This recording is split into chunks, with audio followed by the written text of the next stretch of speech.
আছে এখন। আমি বলি আমার বাংলাদেশে ৩০ বছর হয়ে গেলে নাকি আপনার তার শক্তি মেধা মুখস্থ বিদ্যা তার নাকি লোপ পায়। এখন আমার প্রশ্ন আপনাদের কাছে, এই বাংলার ভাইদের কাছে আমার প্রশ্ন, বর্তমানে যারা উপদেষ্টা আছেন আপনাদের বয়স কত? আপনাদের বয়স কত আমি জানতে চাই। কিন্তু আমি যদি দেখি ২ থেকে ৩ জন ছাড়া, আমি গুনে গুনে যদি নাম বলি, আসিফ নাহিদ আর মাহফুজ ছাড়া বাদ বাকিরা গতকাল একজন প্রয়াত হয়েছেন, গত হয়েছেন।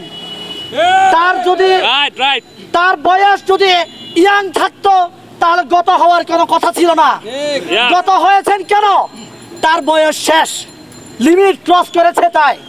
আরে ভাই, আমরা তো ৩৫-এর আন্দোলন করছি, আমাদের লিমিটেশন আরো আছে। বাংলাদেশের আয়ু কত? বাংলাদেশের আয়ু, গড় আয়ু আপনার ৭০। তাহলে আমাদের বয়সটা অর্ধেক হয়েছে মাত্র, আমাদের কি যোগ্যতা নেই? আমি বলতে চাই, আপনাদের কাছে প্রশ্ন রাখতে যাচ্ছি, আমাদের যোগ্যতা আছে, আমাদের মেধা আছে, কিন্তু আমাদেরকে সুযোগ দেওয়া হচ্ছে না। একমাত্র কারণ এই ৩৫-এর ভাইদেরকে সুযোগ দিলে এরা ইয়াং, এনার্জেটিক, এরা বাংলাদেশকে আপনার এগিয়ে নিয়ে যাওয়ার জন্য অনেক সহায়ক ভূমিকা রাখবে। এদের মেধাকে বাংলাদেশের জন্য যদি প্রয়োগ করে তাহলে বাংলাদেশ আজকে সিঙ্গাপুর সুইজারল্যান্ডের মতো দেশ হবে। এই জন্য এই সিঙ্গাপুর সুইজারল্যান্ড যাতে হতে না পারে, এই জন্য আমাদেরকে খুব সুকৌশলে ৩৫-এ উন্নত করা হচ্ছে না।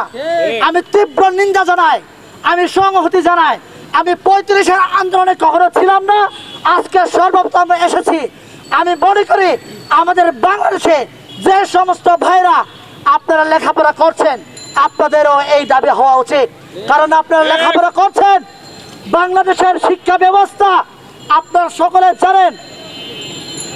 বাংলাদেশে ৩০ বছরের আগে কেউ গ্রাজুয়েশন কমপ্লিট করতে পারে না।